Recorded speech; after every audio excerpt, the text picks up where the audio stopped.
I think clearly we're all waiting for big banks, bulge bracket banks, to start to custody and hold Bitcoin. That'll be the third big shoe to drop. You know, Bitcoin's 0.1% of the capital in the world right now. I think it's going to go to 7% of the capital. 7%. My long-term forecast is it's going to go to 13 million over 21 years.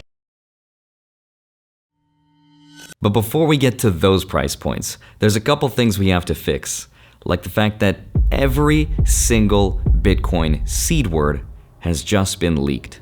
Is a tweet I saw from an ex-user, Vivek, who posted every single word that makes up a huge portion of Bitcoin wallets. And every time someone posts that screenshot and tweets it out, people lose their minds. In all reality, Bitcoin is safe, but there are 7 specific reasons I want to share with you in today's video why the rest of the market, including Bitcoin, is going down. But first, I want to show you something that's really cool and nerdy. A lot of Bitcoin wallets use a private key that's made up of 12 to 24 words, and that's called a seed phrase. I have a booklet right here which shows every single one of these words. You can also Google to see that there's 2,048 possible words. Each word is unique, and the first 4 letters of each word are different, and no 2 words share the same 4 letters with any other words on this list. Now, hypothetically speaking, if someone could guess 12 words out of this booklet of 2,048 in the right order, they could get access to your Bitcoin wallet. And I don't know about you, but to me, that seems kind of doable. But let me show you what the math says the odds of doing that actually are. Because the math says there are 5.44 times 10 to the 39th possible combinations.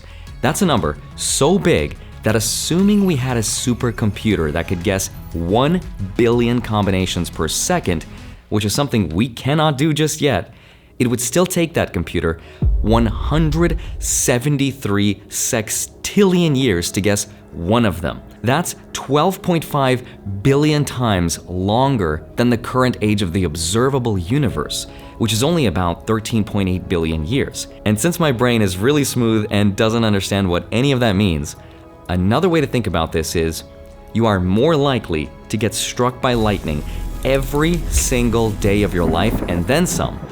But it gets even crazier, because compared to winning the lottery, which is 1 in 292 million, which when divided into 5.44 times 10 to the 39th means you are 1.86 trillion times more likely to win the lottery. In fact, you're more likely to win the Powerball jackpot every single week for the next 1 billion years than you are to guessing 12 words in the right order. So the numbers are so big that they're hard to imagine, but what's crazy is that most Bitcoin wallets use 24 words, and that's a number that is so unimaginably big that my tiny human brain couldn't come up with any analogy that would make any sense. And none of this is secret knowledge, but I think most people probably didn't know that. Whatever the title of this video, if it feels like clickbait, I wanted to do that as a way to prove that when it comes to Bitcoin, people freak out because the average person doesn't fully understand how it actually works. And because of that, it makes them more susceptible to scary headlines, news stories, and price drops, which is also why the Bitcoin Fear and Greed Index is showing extreme fear in the market right now. People are confused why Bitcoin is crashing and what's happening to the market right now. So if you like that super nerdy analogy and you want to hear more context, I have 7 more explanations I want to share with you about why everyone is losing money in the market. And hopefully by the end of this video, we can all take a deep breath, calm down, smash the like button, and carry on. So with that said, let's get into it. Hi, my name is Andrei Jikh. Hope you're doing well. Come for the finance and stay for the Bitcoin. So there's 7 major reasons why the market has gone down. And reason number 1 is macroeconomics. What we're seeing isn't just happening to Bitcoin, it's happening across both crypto and traditional markets. And a big part of that is because of tech stocks. And what's important here is that the NASDAQ, which is the index that tracks the top 100 tech stocks, has really suffered lately. And that's because Nvidia specifically took a huge hit, losing hundreds of billions of dollars in market cap, which created a ripple effect throughout both the stock market and crypto. So this is not just a crypto problem. Because the tech sector is so closely linked to Bitcoin in the overall market, the sell-off in one had a knock-on effect on the other, kind of like a row of dominoes. Now, reason number two the markets are really scared is because of Japan's carry trade. Now, I made an entire video about this you can watch somewhere up here, but this is a pretty big deal because for decades, Japan was how countries and institutions borrowed cheap money.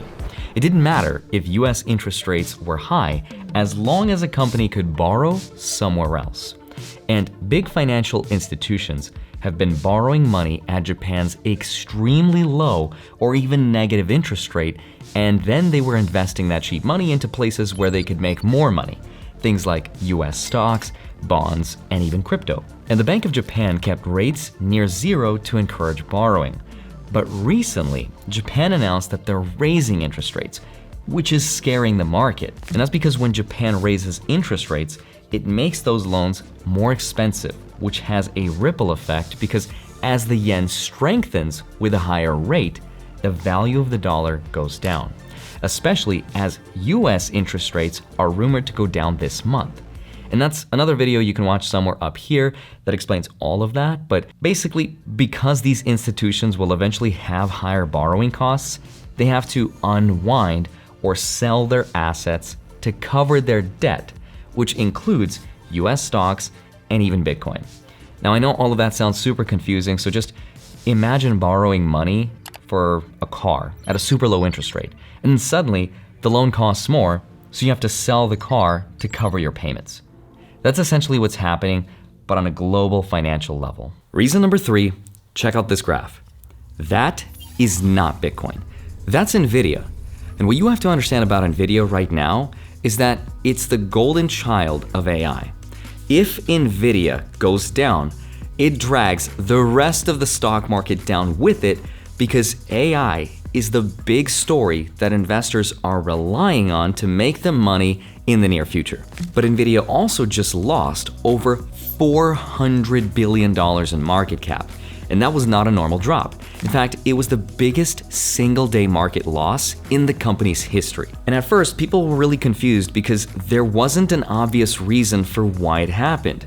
But then... Well, the Department of Justice has subpoenaed NVIDIA as it continues to investigate claims that the chipmaker violated antitrust laws. Rumors came out that the Department of Justice issued a subpoena to NVIDIA investigating them for potential antitrust violations. And antitrust laws were designed to prevent companies from forming a monopoly on the market. Now, NVIDIA denied getting the subpoena, but news of this investigation still triggered panic selling from investors. But the real problem with NVIDIA is NVIDIA's success right now. If you've ever seen statistics on how many millionaires NVIDIA has made, it's gonna blow your mind. An employee survey came out about how rich NVIDIA employees are, and the survey reported that 76% of them, in other words, 3 out of 4 workers at the company, are millionaires. But crazier still is that at least a third of their employees have a net worth of more than $20 million. So think about the economics of this company for just a second. When you're that wealthy, you can just retire and you don't need to put up with your boss and your deadlines. And that's the worry, is that maybe NVIDIA employees are potentially less motivated to work right now because they can just sell their stocks, coast to retirement, quit their jobs, and just become extremely wealthy. So this recent sell-off hit the tech sector really hard. And since companies like Facebook, Google, Tesla, and Microsoft are all closely tied to tech and this story of AI and how big it's gonna be, their stocks went down too. And this indirectly affects the crypto markets, including Bitcoin. Now, reason number 4 for the prices going down is that August and September are known to be some of the worst months for investors. Credit to Ollie Charts for this one, but check this out. This right here is the historical performance of Bitcoin. We are in September, and you can see that it's one of the worst months with a median loss of about 5.5%. Second only to August, which had a median loss of around 8%. So right now, history's kind of repeating. And what's really interesting though is that this coming month in October is supposed to be Bitcoin's best month on average. So again, history could repeat itself, and we could see Bitcoin go up substantially sometime in October. The point, though, is that when investors think there's going to be a bad month, like the data shows, they tend to sell early to avoid losses later in the month. And that brings me to reason number 5, the Bitcoin halving cycle. Because every 4 years, the supply of new Bitcoins entering the market gets cut in half. And the thinking has always been that as supply goes down and demand stays the same or increases, that means the price should go up as well. And this has been true in the past. Bitcoin has seen higher highs after halving events take place, but some experts and analysts are also saying that maybe this time is different, and they could be right. Maybe the 4-year halving cycle doesn't have the same influence as it used to. And according to a report from Outlier Ventures, the impact of Bitcoin's halvings might have diminished. And one theory why Bitcoin went up so much after the 2020 halving was less about the halving itself and more about the macro environment, specifically the huge influx of money from stimulus packages. That's when trillions of dollars were printed by governments around the world to prop up their economies. And that played a much bigger role in boosting Bitcoin's price than the halving did. And that's why some people now argue that the halving cycle might not be as reliable at predicting price increases, especially because now everyone is expecting Bitcoin to go up. So what ends up happening instead is investors buy Bitcoin before the halving, which means Bitcoin's price could have already peaked before this latest halving took place.